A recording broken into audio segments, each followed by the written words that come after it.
Estar pregando a palavra, sempre uma grande responsabilidade, mas um deleite quando nós podemos nos regozijar no conhecimento que Deus nos traz por meio da sua palavra. E é justamente por isso que eu quero te convidar, se você puder, para abrir a sua Bíblia na carta que Paulo escreveu aos Coríntios, capítulo 1, onde nós leremos os versos 18 a 25. Carta que o apóstolo Paulo escreveu aos nossos irmãos do passado, que viviam em Coríntios, na carta do capítulo 1, versículos 18 a 25, é o texto que cabe à nossa meditação nesta noite. Assim diz a palavra do Senhor, em 1 Coríntios, capítulo de número 1, versículos 18 a 25. Certamente a palavra da cruz é loucura para os que se perdem, mas para nós que somos salvos, ela é o poder de Deus. Pois está escrito: destruirei a sabedoria dos sábios e aniquilarei a inteligência dos inteligentes. Onde está o sábio? Onde está o escriba? Onde está o questionador deste mundo? Não é fato que Deus tornou louca a sabedoria deste mundo, visto que na sabedoria de Deus o mundo não o conheceu por sua própria sabedoria. Deus achou por bem salvar os que creem por meio da loucura da pregação. Porque os judeus pedem sinais e os gregos buscam sabedoria, mas nós pregamos o Cristo crucificado, escândalo para os judeus, loucura para os gentios. Mas para os que foram chamados, tanto judeus como gregos, Cristo é o poder de Deus e a sabedoria de Deus. Porque a loucura de Deus é mais sábia do que a sabedoria humana, e a fraqueza de Deus é mais forte do que a força humana. Vamos orar? Deus maravilhoso, bondoso, exaltado é o nome do Senhor por causa da Tua palavra. Palavra, Deus, que nos ensina, que nos exorta, que nos conforta, que nos consola, que visita o nosso coração com poder e autoridade. É sobre essa palavra, Deus, que nós clamamos ao Senhor, que fale conosco nessa noite, que ministre ao nosso coração e que assim nós sejamos impactados e profundamente transformados pela sua palavra. Fala conosco, Deus, através do teu poder, através da tua glória, da autoridade que o Senhor Deus deu à sua palavra. Ministra ao nosso coração, Deus, é o que nós clamamos ao Senhor nessa noite, em nome de Cristo Jesus. Amém. Se você lembra da mensagem anterior, você vai se lembrar que eu falei sobre unidade da igreja. E um dos pontos desta unidade da igreja que nós precisamos, era uma grande dificuldade que os gregos tinham. Os moradores dessa cidade enfrentavam e passavam por uma grande frustração. Esse problema que eles passavam, essa frustração que eles passavam, era no sentido de levar para dentro da igreja, para dentro do evangelho, aquilo que eles viveram como cultura, como vida no passado, antes do evangelho. Aquela igreja cheia de pessoas que tinham se convertido de diversas outras religiões,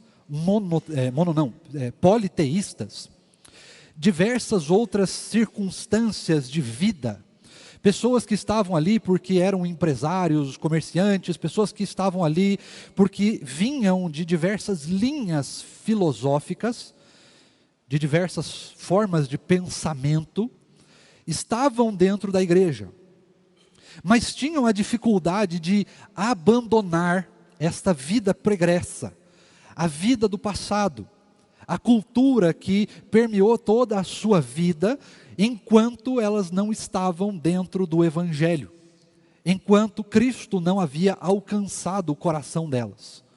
Da mesma forma somos nós. Enquanto nós estamos vivendo a nossa vida, nós reparamos que nem sempre nós fomos crentes. Talvez alguns de nós possam até dizer que se converteram, que encontraram a Cristo, que foram resgatados por Cristo, ainda em tenra idade, mas no geral, nós não nascemos crentes. Você conhece bem o ditado, filho de peixe? Filho de crente? Crentinho não é. Crentinho não é. Porque nós precisamos proclamar o Evangelho para os nossos filhos. Nós precisamos proclamar o Evangelho para aqueles que não conhecem. E a gente não nasce sabendo do Evangelho. A gente não nasce conhecendo o Evangelho. Nós precisamos ouvir. Nós precisamos ser impactados, transformados pelo poder do Evangelho. As boas novas de que Cristo veio e que Cristo morreu na cruz por causa dos nossos pecados, mas ressuscitou ao terceiro dia, precisa encontrar lugar e morada no nosso coração. E quando isso acontece, nós somos de fato impactados pelo Evangelho, transformados pelo Evangelho. E quando essa transformação acontece, você vai reparar como foi na sua vida, nós esperamos, que você teve uma mudança de vida. Você mudou o seu jeito de falar, você mudou o seu jeito de pensar, você mudou as suas atitudes, você mudou talvez o seu jeito de vestir, você mudou a sua cultura. Por quê? Porque a cultura do Evangelho, o poder do Evangelho, os benefícios do Evangelho, a graça do Evangelho, transformou a sua vida. O Evangelho como um todo impactou a sua vida e por isso você, hoje, se crê em Cristo Jesus, é uma pessoa diferente do que foi no passado. E só você pode reconhecer o seu passado. Só você sabe o que você viveu, o que você passou, o que foi construído no seu coração antes do Evangelho te alcançar. E só você sabe o que você precisa enfrentar hoje para que o seu coração esteja completamente entregue ao Evangelho da graça. Porque afinal de contas, se você viveu antes do Evangelho, você tem uma cultura pregressa. Você tem uma forma de pensar pregressa. Você tem pensamentos que estavam no seu passado, formas de agir, formas de pensar, forma de fazer as coisas, formas de construir a cultura da sua vida. Você tinha modos, manias que hoje você não tem. Mas isso não significa que você não luta contra essas coisas. Para quem não sabe, quem não me conheceu no passado, se olhar fotos do passado, não sei se tem essas fotos, mas eu espero que tenham rasgado, queimado, sei lá o que fizeram, mas eu tinha um cabelo black power assim, ó. Era uma coisa horrível, medonha, pavorosa, coisa feia de adolescente doido. Além disso, eu era metaleiro, eu só andava de preto, com aqueles negócios de espinho, sabe, os troços, não faz o menor sentido. Quando eu me converti, de maneira muito gentil, as pessoas do Evangelho, pessoas mais sábias do que eu, pessoas que eram amáveis no Evangelho, foram me convencendo que esse estilo de vida, ele podia até ser bacana, até legal, interessante, trazer uma dinâmica de vida, mas ele não combinava muito com o Evangelho. Entre aspas, né? Claro, estou falando aqui entre aspas. O estilo não muda o Evangelho. O Evangelho não muda estilos, ele não veio apenas para impactar estilos. Não é porque você se veste da maneira tal que você não ama Jesus, ou vice-versa. Tá? Mas conforme nós vamos nos adaptando ao Evangelho, alguns costumes, algumas culturas do passado vão sendo transformadas também como o Evangelho nos transformou a forma de pensar, a forma de agir, a forma de falar, a forma de construir a nossa vida. Nós vamos sendo transformados. E eu fui também. E fui abandonando as roupas pretas, o cabelo caiu, nem precisei cortar, né? Outras coisas foram desaparecendo, mas algumas coisas daquela época ainda permanecem. Alguns gostos, algumas músicas que eu gostava, ainda gosto, não mudaram, não me afastaram de Cristo. Mas essa não é a realidade para todo mundo. Algumas realidades, principalmente de pecados do passado, permeiam as nossas vidas. Algumas formas de pensar que não realmente combinam com o Evangelho de Cristo Jesus, continuam ao redor do nosso coração. E nós precisamos lutar contra elas, porque nós somos transformados pelo Evangelho. E essas coisas, sim, têm o poder de nos afastar de Cristo. Não vou citar aqui qualquer uma delas, porque você sabe qual é a sua dificuldade de se entregar para Jesus? Você sabe qual é a sua luta? Você sabe quais são os desafios que você enfrenta? E eu sei quais são os meus. Mas diante da realidade da mudança de vida, Paulo, neste texto, vai aplicar para a vida daqueles irmãos que tinham a dificuldade de abandonar os seus recursos filosóficos, que tinham a dificuldade de abandonar a cultura filosófica dos grandes mestres que no passado eles veneravam, que eles buscavam, que eles seguiam. Paulo, ele vai construir para esses irmãos uma teologia. E ele vai usar do versículo de número 18 aqui do capítulo 1 até o capítulo de número 4 para construir essa teologia. Uma teologia que vai transformar a vida daqueles irmãos que viviam ali naquela igreja, mas estavam naquela igreja, amando a Cristo Jesus, crentes em Cristo Jesus, crentes verdadeiros, mas ao mesmo tempo, eles ainda tinham aquela cultura do passado de olhar para os grandes mestres. E aí eles trouxeram essa cultura para dentro da igreja, mas essa cultura não combina com a igreja, não combina com Cristo. Afinal de contas, todos nós somos iguais diante do Evangelho. E por causa disso, então, Paulo vai construir uma teologia que vai fazer com que estes irmãos olhem para o Evangelho completamente mudados. E não mais com a ideia de que eu sou de Cristo, eu sou de Apolo, eu sou de Paulo, eu sou do Tiago, eu sou do Andrealdo, ou sou de qualquer um outro. Tem gente aqui na igreja que vai até para a igreja do Nicodemos em breve, né? Não sei se vocês sabem, mas tem uma irmã que vai para a igreja do Nicodemos, logo, logo. Então ela poderia dizer, né? Puxa, eu sou da igreja do Nicodemos, eu sou de Nicodemos, né? Faz parte da nossa cultura, irmãos, nós termos lutas, nós temos dificuldades. Mas também faz parte do Evangelho nos transformar nessas lutas. Impactar as nossas vidas, transformar as nossas vidas, para que essa cultura do passado também seja transformada, ainda que ela seja transformada de maneira mais lenta. Ainda que nós tenhamos que ter o nosso coração trabalhado dia após dia por Cristo Jesus, para que nós sejamos transformados. Nessa realidade, então, nós olhamos para esse texto e nós encontramos algumas coisas muito importantes nesse texto. Mas antes de encontrar essas coisas no texto, eu queria convidar você a pensar numa realidade rapidamente.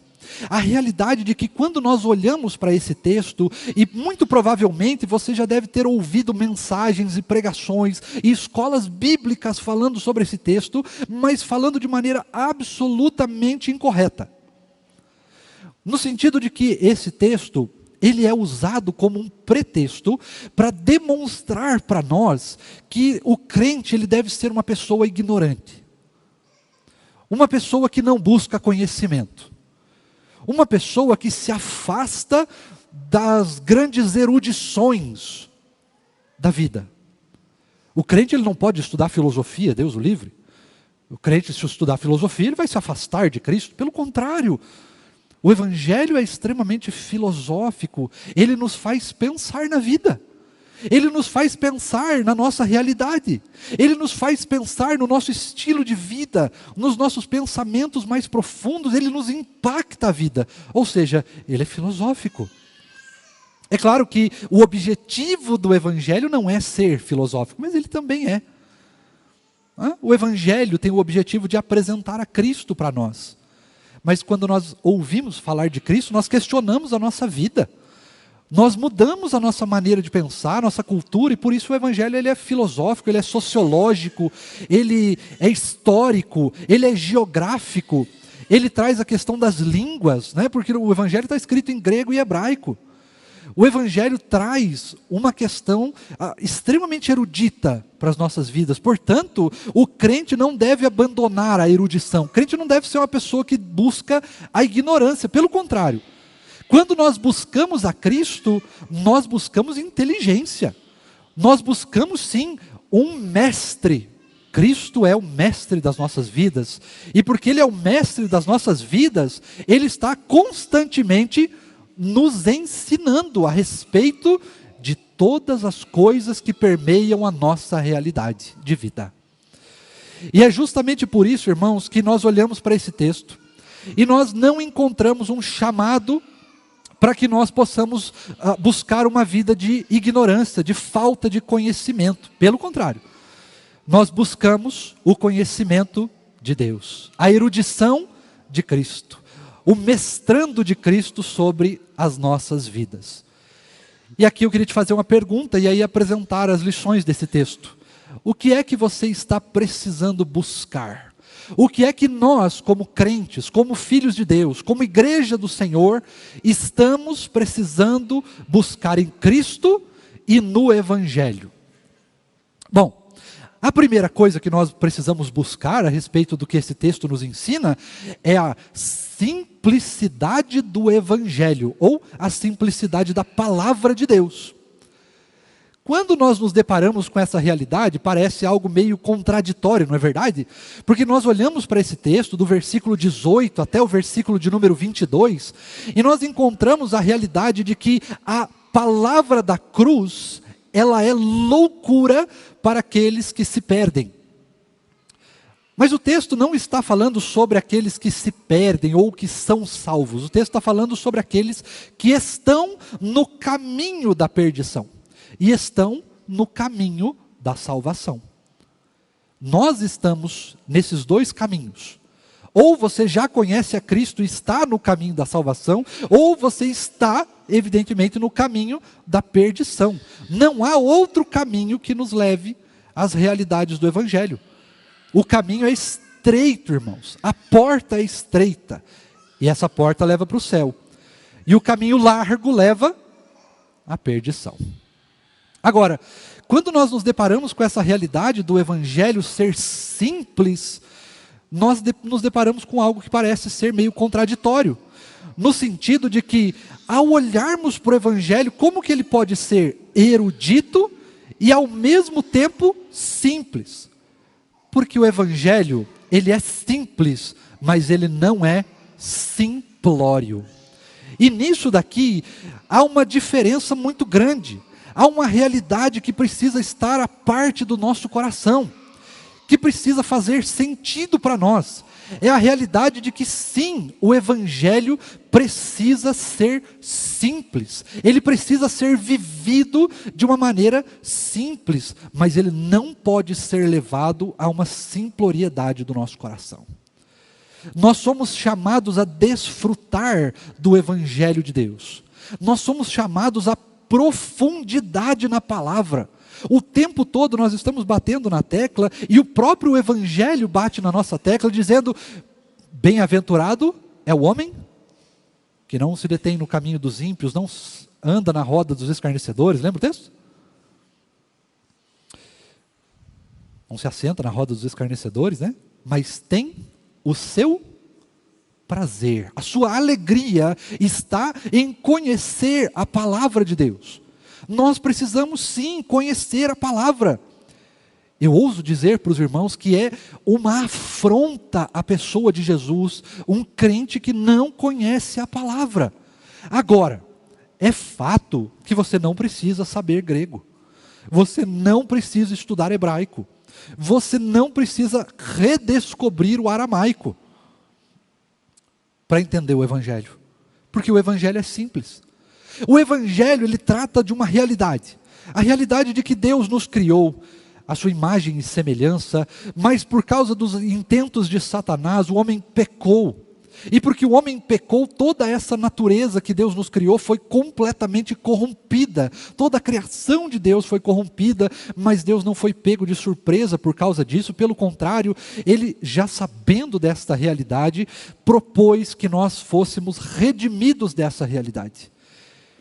E então Ele manda Cristo Jesus para se fazer como um ser humano e vir habitar aqui como nós, como um de nós, como um ser humilde como nós, e viver esta vida durante algum tempo, para que Ele mesmo pudesse pregar o Evangelho, para que Ele mesmo pudesse viver a vida que nós vivemos, mas sem nenhuma realidade de pecado sobre Ele, e mesmo assim Ele foi morto pelos nossos pecados, pelas nossas transgressões, mas Ele não permaneceu morto, Ele ressuscitou ao terceiro dia, e porque Ele ressuscitou ao terceiro dia, nós que cremos no Seu nome, que cremos na realidade do que Ele fez, agora somos salvos em Cristo Jesus. Ele nos garantiu perfeita salvação.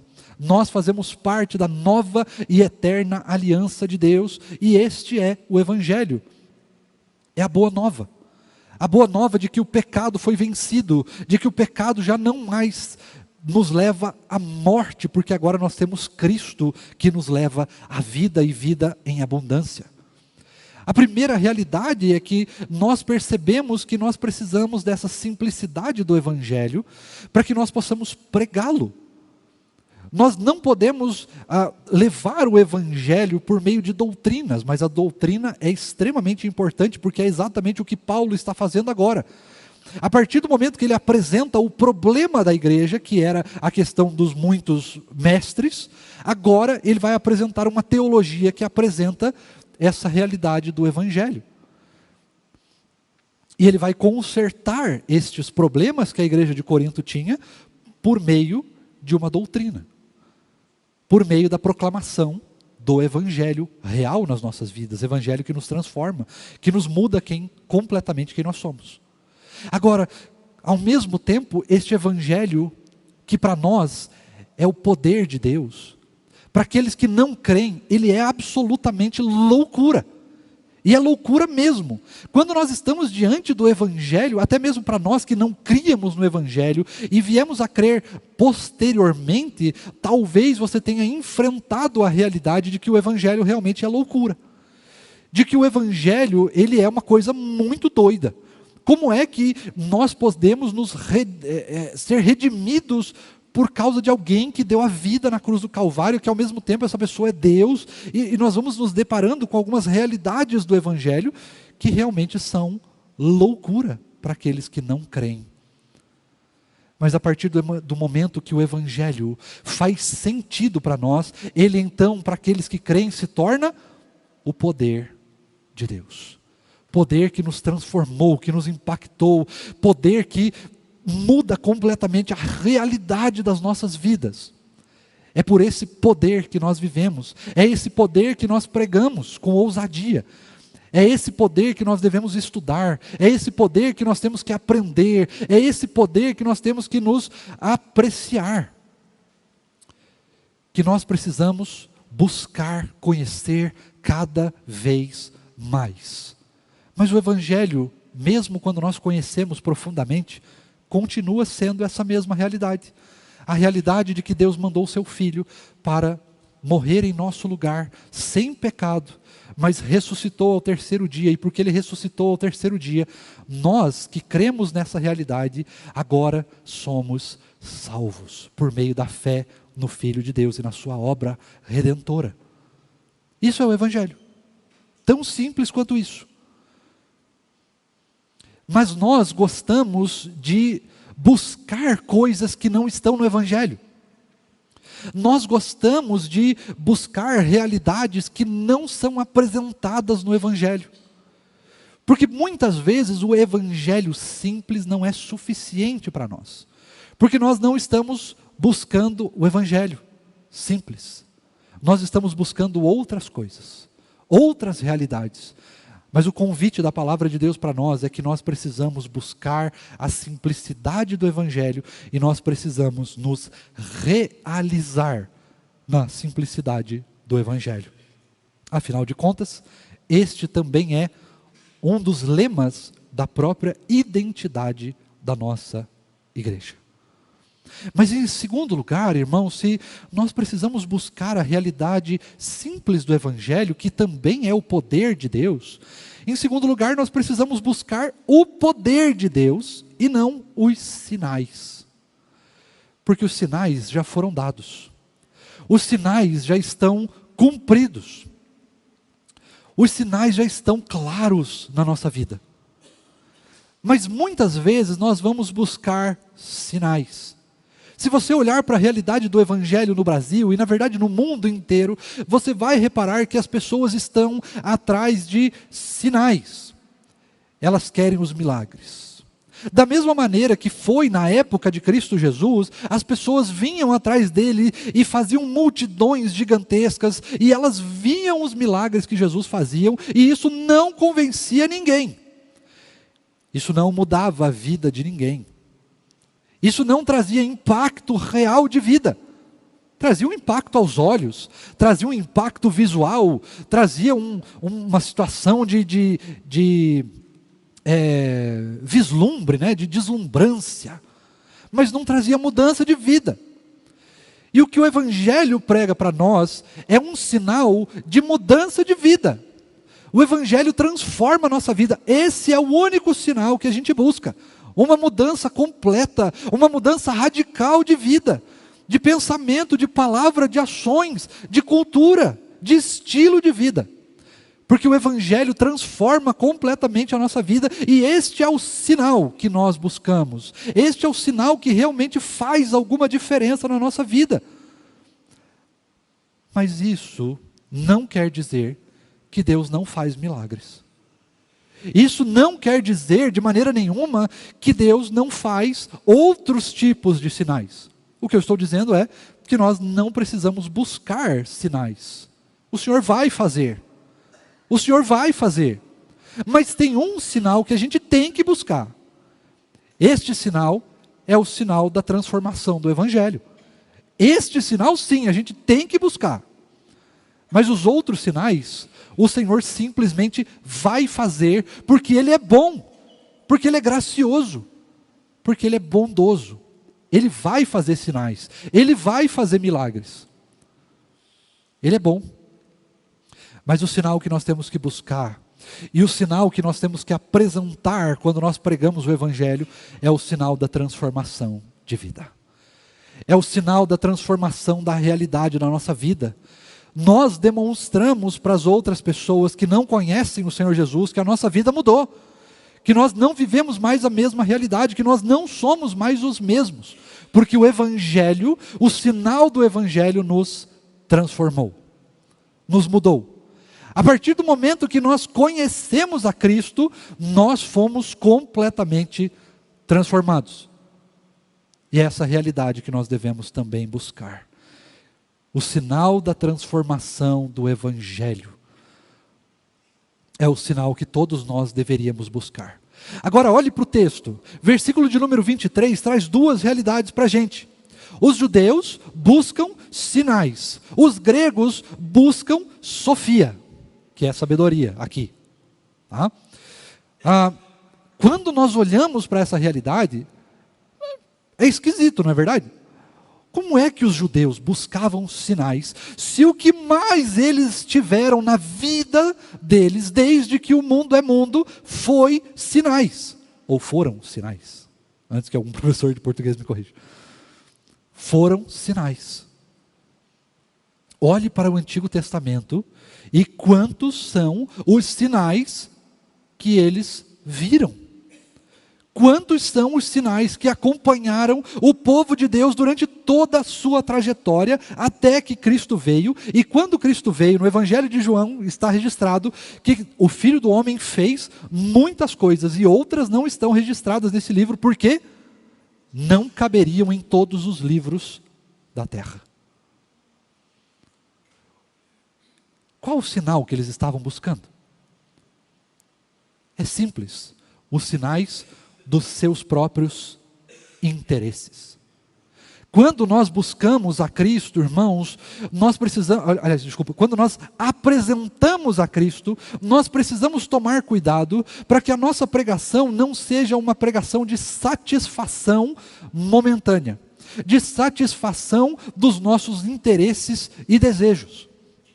Pelo contrário, quando nós apresentamos a Cristo, nós apresentamos Ele como a única solução para o maior de todos os problemas da humanidade, que é o pecado. Nós não apresentamos a Cristo porque Ele cura, e Ele cura. Nós não apresentamos a Cristo porque Ele faz milagres, e Ele faz. Nós não apresentamos a Cristo porque Ele traz algum tipo de conforto e consolo, e Ele traz. Nós apresentamos a Cristo porque Ele muda a realidade que somente Ele pode mudar, a realidade de que o salário do pecado é a morte, e que se Cristo não intervir nas nossas vidas, nós iremos para o inferno. E aqueles que não conhecem a Cristo irão para o inferno.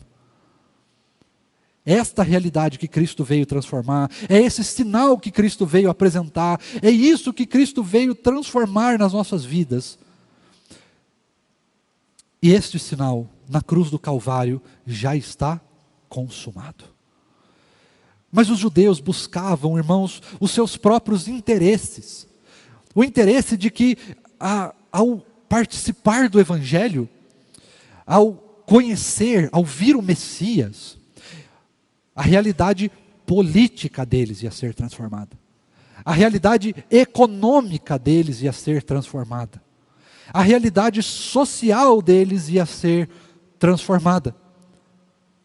E é verdade, irmãos, a partir do momento que nós lutamos contra o pecado, todas essas realidades são transformadas. Se nós lutamos contra o pecado da ganância, se nós lutamos contra o pecado da imoralidade, se nós lutamos contra o pecado do orgulho, se nós lutamos contra o pecado da avareza, se nós lutamos contra o pecado da individualidade, certamente a nossa vida econômica e a das pessoas que estão ao nosso redor será transformada. Se nós lutamos contra os pecados que afetam a nossa vida social, o nosso social vai ser transformado. Se nós lutamos contra o pecado ou os pecados que afetam a nossa vida política, governamental, a forma como nós estruturamos a nossa sociedade, certamente nós teremos sociedades melhores. Não porque Cristo veio para isso, mas porque a realidade do Evangelho transforma as nossas vidas. E por isso, irmãos, nós precisamos, em segundo lugar, buscar o único sinal que importa, que é o sinal da transformação de vida do Evangelho. O sinal que nos faz lutar contra os nossos pecados, não porque é uma obrigação, mas porque nós amamos a Cristo. Porque nós amamos o que Cristo fez pelas nossas vidas. Mas em terceiro e último lugar, se nós precisamos, irmãos, da simplicidade do Evangelho, que é o poder de Deus, se nós precisamos buscar o poder de Deus e não os sinais, em terceiro e último lugar, nós precisamos buscar uma sabedoria que nos leve a um relacionamento com Jesus. Afinal de contas, dos versículos 23 a 25, o apóstolo Paulo vai demonstrar que buscar grandes mestres não resolve. Em contraponto àquilo que aqueles irmãos viviam naquela realidade da igreja de Corinto, buscando grandes mestres, Paulo vai apresentar a realidade de que grandes mestres não resolvem. Os judeus buscavam sinais feitos por grandes mestres e estes sinais não resolvem. Os gregos vão buscar sabedoria dos grandes mestres, mas essa sabedoria não resolve. O que é que resolve, irmãos? Um relacionamento com Jesus. É isso que resolve as nossas vidas, um relacionamento com Cristo e com a sua palavra. É essa palavra que nos traz sabedoria. Mas aqui nesse texto nós temos uma realidade. A palavra que aparece ali é Sofia, que quer dizer sabedoria. Só que aqui o texto não está dizendo para nós que nós não devemos buscar sabedoria. É lógico que a gente tem que buscar sabedoria. Se você pode, é lógico que você tem que se formar na academia, na faculdade. É lógico que você tem que buscar um mestrado, doutorado, pós-doutorado, ou seja lá qual outras siglas que possam aparecer além dessa. Você precisa sim buscar conhecimento. Busque o conhecimento. O conhecimento, pelo contrário, ao invés de que alguns acham que o conhecimento nos afasta de Cristo Jesus, é o contrário. Quanto mais conhecimento nós temos, mais nós reparamos que somente as respostas estão em Cristo e na sua palavra. Agora, o que Paulo está tentando apresentar para nós é o conhecimento, é a sabedoria como sentido da vida. Isso não pode ser encontrado na sabedoria humana. E é exatamente isso que diz no versículo de número 19: eu vou destruir a sabedoria do mundo. Eu vou destruir essa sabedoria que vocês acham que funciona, que vocês acham que resolve. Esse texto inclusive está registrado em Isaías capítulo 24, versículo 14. Aliás, não, minto, 29, versículo 14. Nós não buscamos sabedoria. O sentido da nossa vida não está na sabedoria, não está no conhecimento, não está na riqueza, não está na política, nem nos políticos, não está nos líderes, não está nos pastores, não está na igreja, não está em nada a não ser num relacionamento profundo, vívido com Cristo Jesus e com a sua palavra.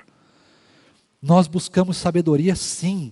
Nós buscamos inteligência, conhecimento, erudição. Mas essa erudição não vem do conhecimento do mundo apenas. Ela vem do nosso relacionamento com o mestre dos mestres, com o professor dos professores, com o filósofo dos filósofos.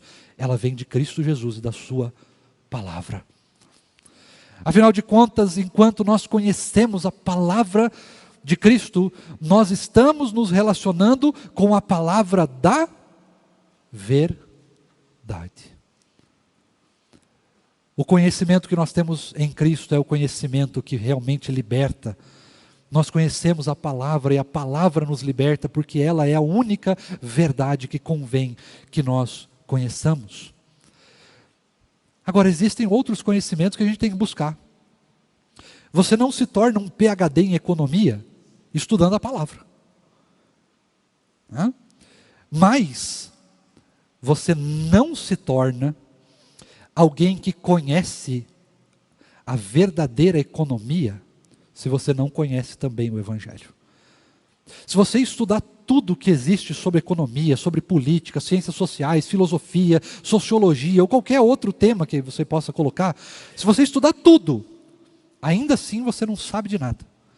Mas se você completar essas coisas com o conhecimento que só nós temos no Evangelho, então essas coisas também se completam. Porque elas são redimidas em Cristo Jesus por causa da palavra de Cristo Jesus. Até mesmo as ciências são redimidas por meio do Evangelho. Até mesmo as ciências são transformadas por meio do Evangelho. Até mesmo os conhecimentos desse mundo são impactados pelo poder e pela verdade do Evangelho. E é por isso, irmãos, que nós precisamos nos relacionar com Cristo Jesus, porque ao nos relacionarmos com Cristo, Ele nos ensina a sua palavra.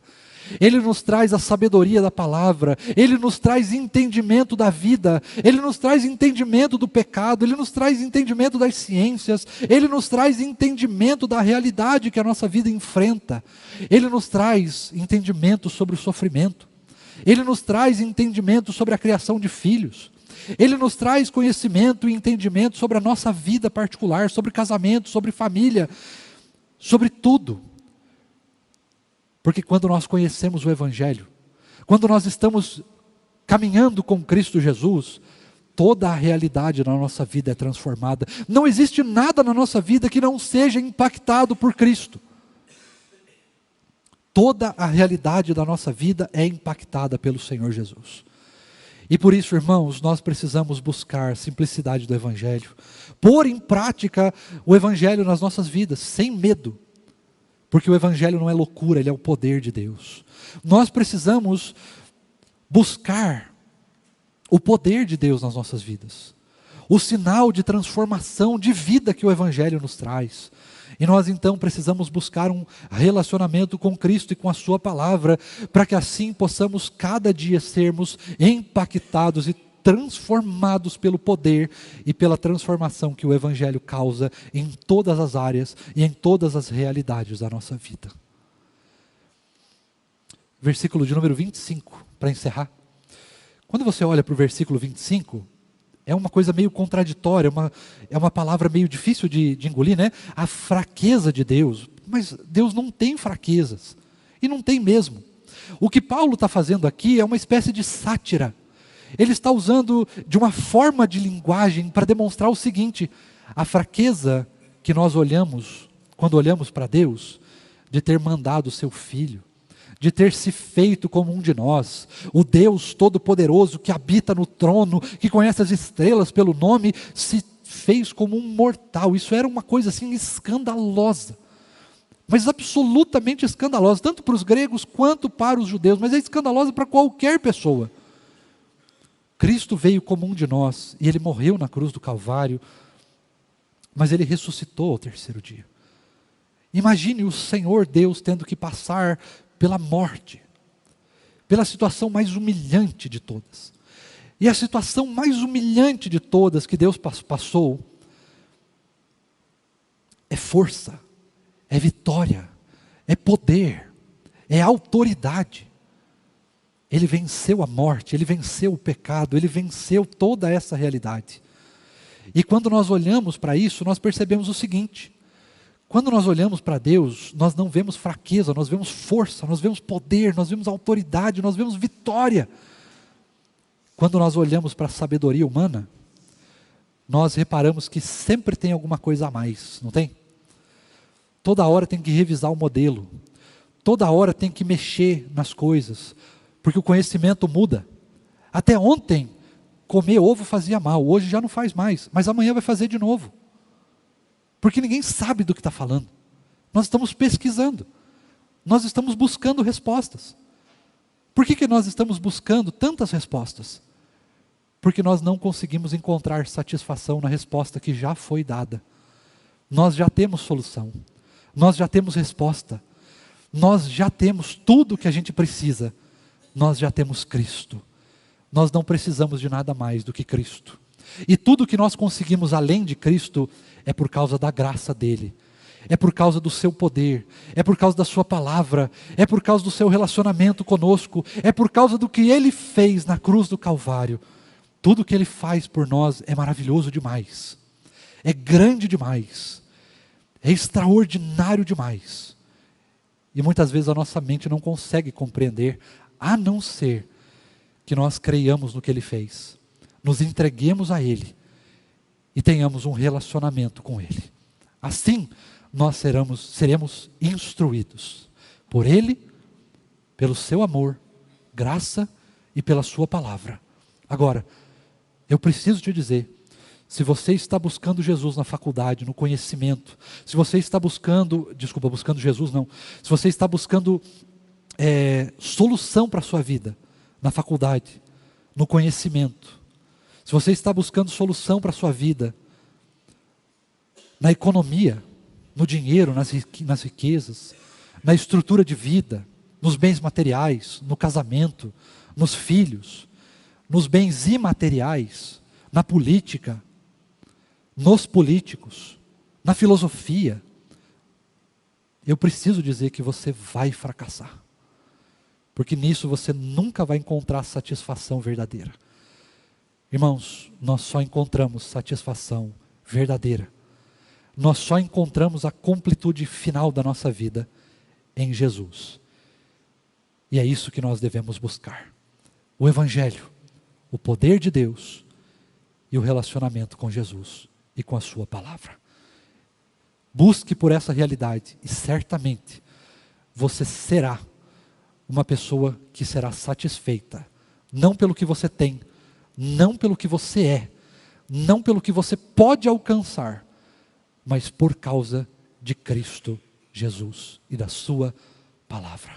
Que Deus assim nos abençoe e nos anime a buscar essa realidade para as nossas vidas, e não só para a nossa, mas principalmente para a realidade daqueles que ainda não vivem a mesma coisa que nós vivemos, a mesma realidade maravilhosa que nós vivemos. Que Deus nos ajude nisso, em nome de Jesus. Vamos orar? Se você pode, eu quero te convidar para ficar de pé. Nós vamos orar, eu vou impetrar a bênção, nós vamos cantar o Amém Tríplice. E aí logo depois eu vou te convidar também para se assentar mais um instantinho, até que os pastores cheguem à porta, e assim nós possamos também cumprimentar os irmãos. Vamos orar? Deus maravilhoso e bondoso, obrigado pela tua palavra. Obrigado, ó Deus, porque a tua palavra transforma as nossas vidas. Obrigado, ó Deus, pelo que o Senhor fez por nós na cruz do Calvário. Obrigado porque só no Senhor nós encontramos plena e verdadeira e absoluta satisfação de vida. Mas nós não encontramos uma vida de ignorância, nós precisamos buscar mais, nós precisamos conhecer, e quanto mais nós aprendemos, quanto mais nós conhecemos da vida, quanto mais experiências nós temos, quanto mais conhecimento e erudição nós temos, mais nós percebemos que nós precisamos ainda mais do Senhor e da tua palavra, e que nós só encontramos satisfação nisso, em nos relacionarmos com o Senhor, em conhecermos ao Senhor, em dependermos do Senhor, em buscarmos a tua palavra. Deus, nos ajuda nisso. Nos ajuda, Deus, quando o nosso coração nos desafia a buscar coisas que não são o Senhor, que não vêm do Senhor, que não vêm da tua palavra, que não vêm de uma vida vivida com o Senhor, mas que vêm muitas vezes do pecado, que vêm muitas vezes da dúvida, que vêm muitas vezes talvez da maldade do nosso coração. que vem da maldade desse mundo, que vem de realizações, Deus, que passam num instante, num piscar de olhos elas somem, e nós voltamos para o mar da incredulidade, nós voltamos para o mar da insatisfação. Nos ajuda nessa realidade, nos ajuda a vencer essa realidade, continua transformando as nossas vidas, através da Tua Palavra, da realidade do Evangelho, do relacionamento com o Senhor, do poder de Deus que transforma as nossas vidas. Ó Deus, ministra nas nossas vidas, e continua satisfazendo o nosso coração apenas com o Senhor e com a Sua Palavra. Transforma as nossas vidas, transforma a nossa realidade, impacta as nossas vidas, ó Deus, para que nós possamos experimentar que toda a realidade da nossa vida seja transformada pelo Senhor e pela Tua Palavra. Anima o nosso coração, desperta as nossas vidas para que possamos buscar cada vez mais do Senhor, Deus. É o que nós clamamos ao Senhor, em nome de Jesus. E agora, Deus, que aqui nós nos despedimos, pedimos que o Senhor nos abençoe, que o Senhor nos leve em segurança para as nossas casas, que o Senhor continue falando conosco, que o Senhor continue impactando as nossas vidas, que essa semana, ó Deus, seja uma semana de vitória contra o maligno, de vitória contra o pecado, que essa semana seja uma semana de entrega completa nas Tuas mãos, uma semana de fidelidade ao Senhor, à Tua Palavra, e que nós possamos nessa semana experimentarmos, Deus, através da Tua Palavra, do relacionamento com o Senhor, o Teu poder que transforma vidas. Nos ajuda nisso, nos impacta nesta realidade, nos leva, Deus, em paz para as nossas casas e continua transformando as nossas vidas na realidade do Evangelho e do relacionamento que temos com o Senhor, em nome de Cristo Jesus. Amém. E que a maravilhosa graça do nosso Senhor e Salvador Jesus Cristo, o amor imenso de Deus, o nosso Pai, e a comunhão, conforto e fruto do Santo Espírito do Senhor seja conosco, hoje e para todos sempre. Amém.